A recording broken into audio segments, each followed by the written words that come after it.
Hello everyone, welcome to our daily 20 dose series, जिसमें हम करते हैं डेली के 20 क्वेश्चन जो आपके साइकोलॉजी के नॉलेज को बूस्ट करते हैं। आज के 20 क्वेश्चन की शुरुआत करते हैं बिना किसी देरी के। Let's start. First question is शब्द अंधता कहलाती है, यानी शब्द अंधता है वो किसके लिए यूज हुआ है? वर्ड ब्लाइंडनेस है वो किसके लिए यूज हुआ है? अफेजिया, डिसकैलकुलिया, डिसलेक्सिया या अलेक्सिया के लिए। तो डिसकैलकुलिया है वो किससे संबंधित है? गणित से संबंधित है। गणित अधिगम में यदि विकृति है यानी कैलकुलेशन नहीं कर पा रहा है तो वो क्या कहलाता है? डिसकैलकुलिया। अफेजिया यानी सुनने से और बोलने से संबंधित है, वाक संबंधित है। लेकिन जो डिसलेक्सिया और अलेक्सिया है ये है पढ़ने से संबंधित यानी पठन से संबंधित है। तो जो डिसलेक्सिया है ये सबसे पहले खोजा गया था, विकार जो अधिगम विकार है इनमें सबसे पहले खोजा गया था, और इसके लिए जो यूज हुआ था वर्ड तब सबसे पहले वो था शब्द अंधता वर्ड यूज हुआ था। तो ऑप्शन सी इसका राइट आंसर है।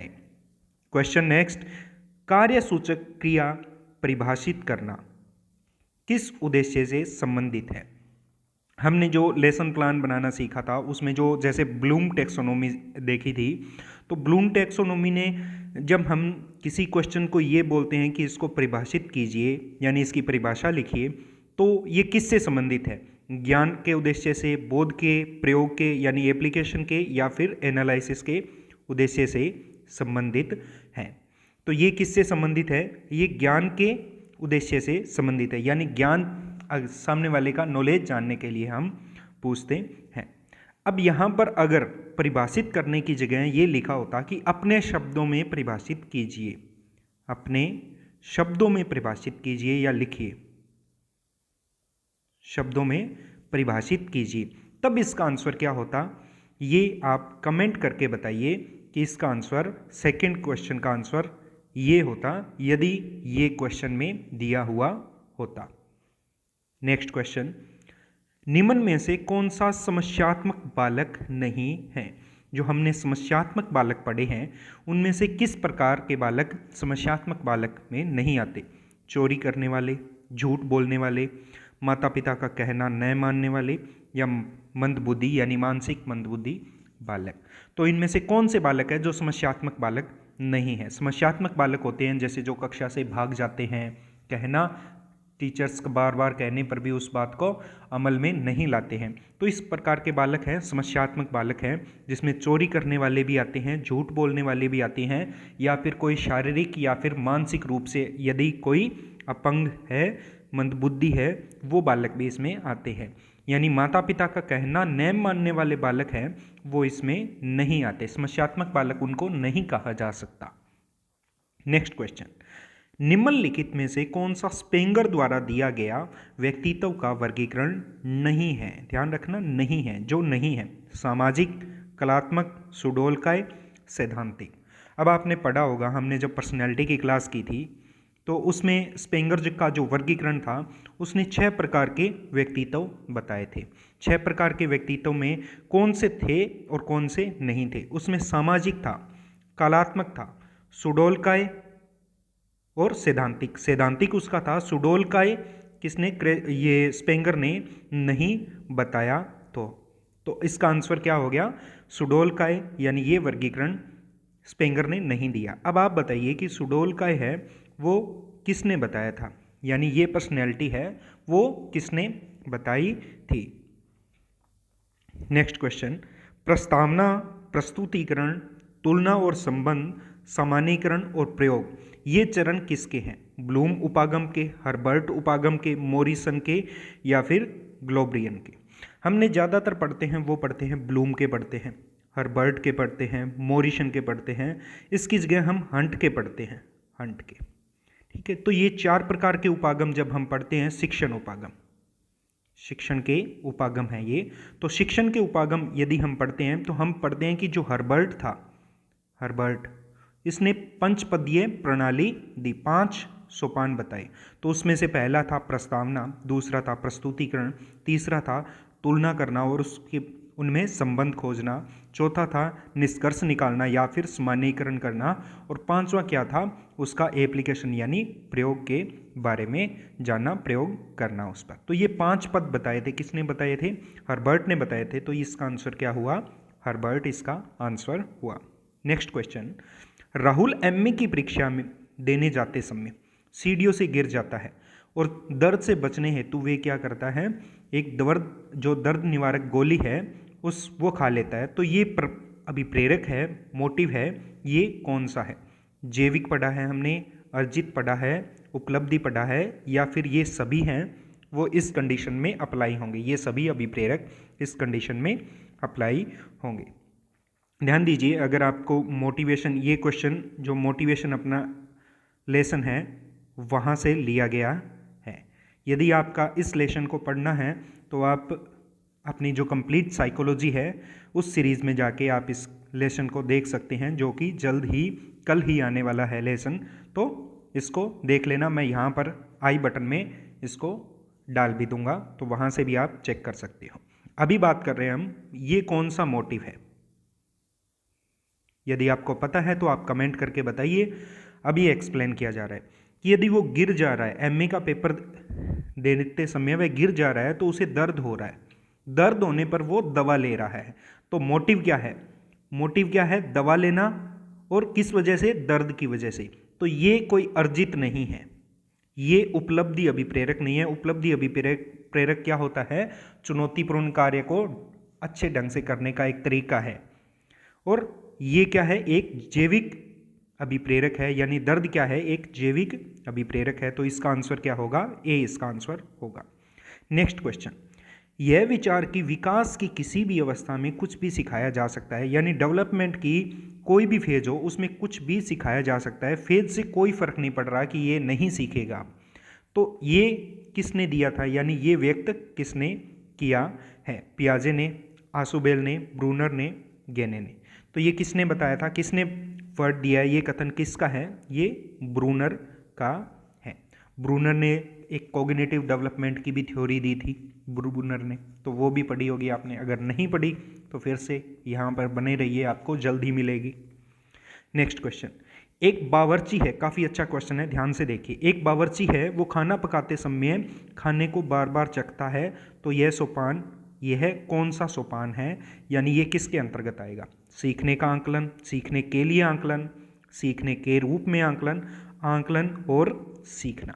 तो ये कौन सा ऑप्शन सही होगा, पहले आप कमेंट कीजिए। अब इसको मैं थोड़ा इंग्लिश में भी बता देता हूँ जो ऑप्शन है। सीखने का आंकलन यानी अधिगम का आंकलन, इसको बोलते हैं असेसमेंट ऑफ लर्निंग। सीखने के लिए आंकलन यानी असेसमेंट फॉर लर्निंग के लिए असेसमेंट, और सीखने के रूप में आंकलन assessment as learning, for learning, of learning, and assessment and learning, ये है आंकलन और सीखना। तो ये कौन सा ऑप्शन सही होगा, इस क्वेश्चन का है कि वह बार बार चख रहा है, यानी वो सीख रहा है और साथ में आंकलन कर रहा है, यानी सीखने के लिए आंकलन कर रहा है। तो ये बताइए कि आपका आंसर सही हुआ या फिर गलत, या आपको इन तीनों में अंतर, इन चारों में अंतर देखना है कि इनमें अंतर क्या होता है। आप कमेंट करके बताइए, मैं इसके ऊपर एक शॉर्ट वीडियो बना के बता दूंगा कि इन तीनों में क्या अंतर होता है, ताकि नेक्स्ट टाइम से जब ऐसा क्वेश्चन आपके सामने आए और ऑप्शन सिमिलर हो तो आपको कैसे सही करना है। Next question, B.F. स्किनर के अनुसार बच्चों में भाषा का विकास निम्नलिखित का परिणाम है, व्याकरण में प्रशिक्षण, अनुकरण व पुनर्बलन, अंतर्जात योग्यताएं एवं परिपक्वन। इजी क्वेश्चन, यानी पुनर्बलन पे फोकस किया था B.F. स्किनर ने, जो उसने कुत्ते से संबंधित प्रयोग किया था कुत्ते को लेकर, और अनुकरण तथा पुनर्बलन इसका आंसर हुआ।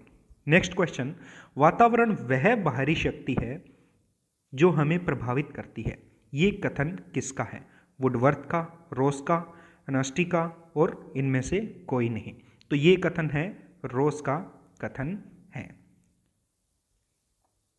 नेक्स्ट क्वेश्चन,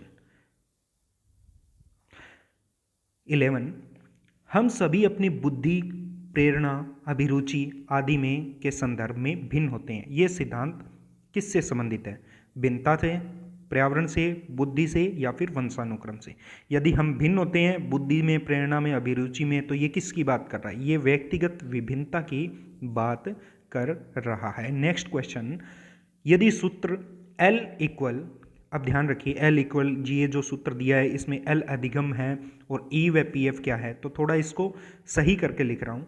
ये है L equal factor E into capital P, ये है और इसको ऐसे लिखा गया है L इंटू F को बीच में फैक्टर को मल्टीप्लाई कर दिया तो E F into P F, इस तरीके से हो गया। अब ये पूछ रहे हैं कि EF है ये क्या है और PF है ये क्या है।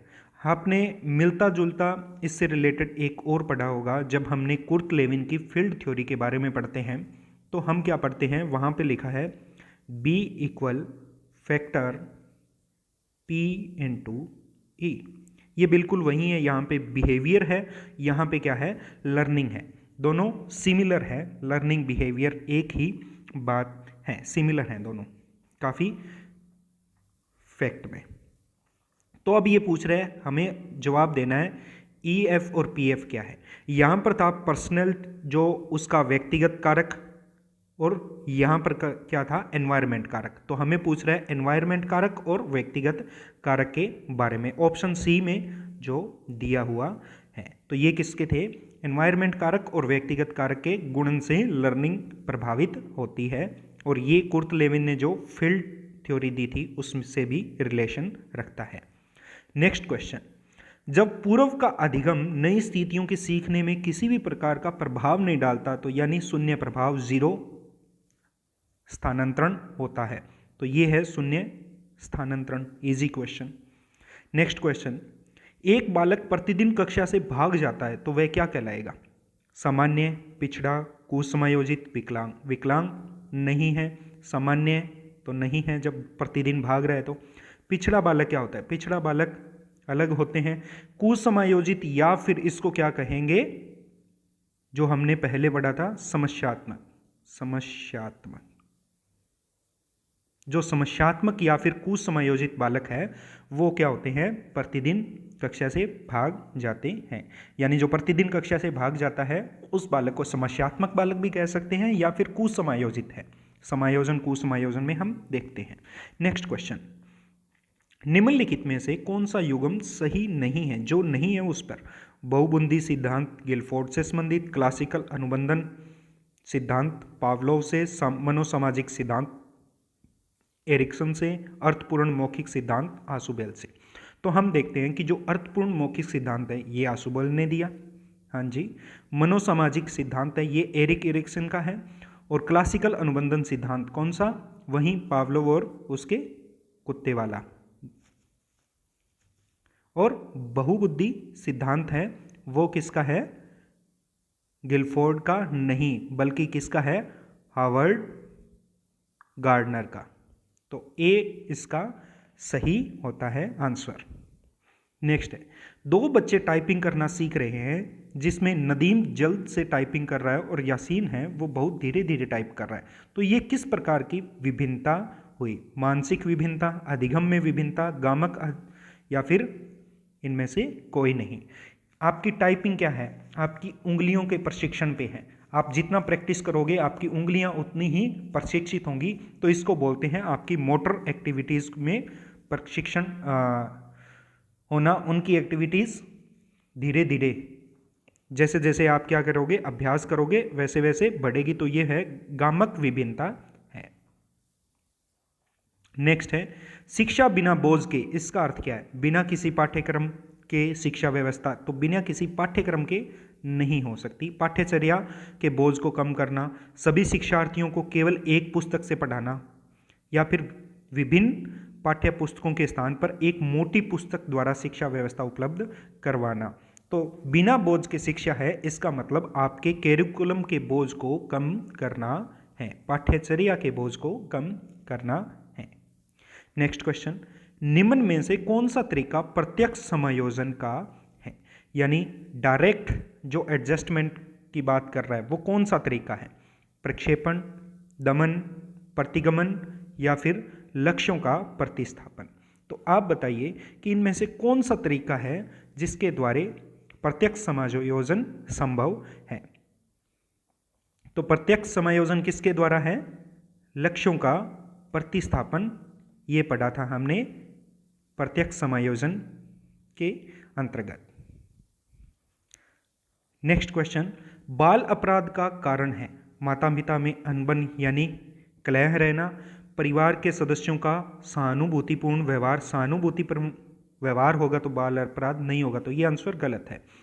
परिवार में आपसी सहमति से कार्य से बाल अपराध बढ़ता नहीं है, कम होता है। समृद्ध परिवार से बाल अपराध कम होता है, तो ऑप्शन ए इसका राइट आंसर। लास्ट 20 क्वेश्चन, सतत एवं व्यापक मूल्यांकन में व्यापक मूल्यांकन शब्दावली से क्या तात्पर्य है, यानी व्यापक का मतलब क्या है, सभी विषयों का मूल्यांकन, सह क्षेत्र में मूल्यांकन, शैक्षिक व सह शैक्षिक क्षेत्र में मूल्यांकन या फिर शैक्षिक क्षेत्र में मूल्यांकन। तो इससे संबंधित क्या है, ऑप्शन सी सही है। व्यापक का मतलब है जो कैरिकुलर और को कैरिकुलर एक्टिविटीज़ है इनका भी असेसमेंट करना, ये है व्यापक का अर्थ। तो ये थे आज के 20 क्वेश्चन। आई होप आपको समझ में आया होगा। अगर आपका किसी भी क्वेश्चन में डाउट है तो आप क्वेश्चन नंबर लिखिए और उसमें क्या डाउट है वो लिखिए और आपको आंसर उसका ज़रूर मिलेगा। इसी प्रकार की वीडियोस के लिए जो हमारी डेलीज 20 सीरीज़ है, ये 20 डोज सीरीज़,